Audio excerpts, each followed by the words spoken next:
এই প্রথম খানাকুলের রাজহাটির পালবাড়িতে সরস্বতী পুজোয় শাস্ত্রীয় বিধি মেনে যমজ কুমারীর পুজো হলো। এক বিরল দৃশ্য দেখা গেল আজকের হুগলি জেলার খানাকুল থানার অন্তর্গত রাজহাটিতে পালবাড়িতে। এখানে কুমারী পুজো করা হলো সরস্বতী পুজোতে সম্পূর্ণ শাস্ত্রীয় বিধি মেনে। যমজ কুমারীদের নাম কুমারী শরণ্যা পাল, কুমারী রাজন্যা পাল। কুমারীদের বয়স 3 বছর 8 মাস মাত্র। তাদের বাবার নাম রাজস্বী পাল এবং মায়ের নাম শ্রীমতী সুচেতা দাস। পূজারী ব্রাহ্মণ হিসেবে উপস্থিত ছিলেন অমিয় মিশ্র। সরস্বতী পুজোয় কুমারী পুজো সম্ভবত হুগলি জেলার খানাকুল থানার রাজহাটিতেই প্রথম অনুষ্ঠিত হয়েছে।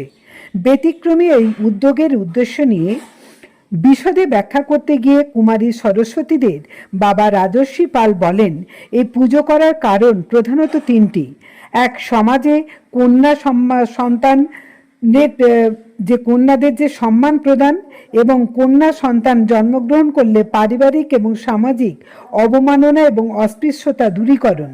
2, সমাজে ব্রাহ্মণ কন্যা ছাড়াও বাকি সব সম্প্রদায়ের কন্যা কুমারী রূপে পূজা পাবার স্বীকৃতি। 3, প্রত্যেক পরিবার এবং তার কন্যা সন্তানকে দেবী রূপে পূজা করলে নারীদের অবহেলিত এবং লাঞ্ছিত হওয়া বন্ধ হবে ধর্ষণের মতো নক্কারজনক ঘটনা। এছাড়াও তিনি জানান, প্রত্যেক পিতার কাছে কন্যা সন্তান রাজকন্যা, তাই এর পর থেকে সেই পিতা তার কন্যা সন্তানকে দেবী রূপে সম্মান দেবেন। তিনি বলেন, উচ্চ নীচ ভেদাভেদ ভুলে জাতি ধর্ম বর্ণ নির্বিশেষে প্রত্যেক পুজোয় নারী শক্তির আরাধনা আধার হিসেবে যদি কন্যা সন্তানকে দেবী রূপে পূজা করা হয়, তাহলে নারীদের প্রতি সামাজিক দৃষ্টিভঙ্গি পাল্টানো সম্ভব হবে। এতদিন যাবৎ শুধুমাত্র দুর্গা, জগদ্ধাত্রী, কালী ইত্যাদি পুজোয় আমরা কুমারী পূজার প্রচলন দেখেছি। এছাড়া আর কোনো দেবদেবীর আরাধনায় কুমারী পুজো লক্ষ্য করা যায়নি। তাই পশ্চিমবঙ্গে সম্ভবত প্রথম সরস্বতী পুজোয় কুমারী পূজার প্রচলন শুরু হলো এই খানাকুলেই, এবং সেটা বর্ধিষ্ণু গ্রাম রাজহাটির পালপাড়ায় রাজস্বী পালের বাড়িতেই।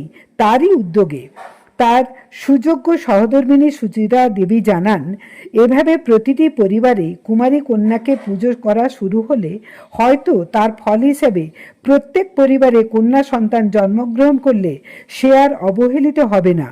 সরস্বতী পুজো প্রায় প্রত্যেক পরিবারে হয়ে থাকে, তাই তারা অনায়াসেই তাদের কন্যা সন্তানকে দেবী রূপে দেখতে পারবেন।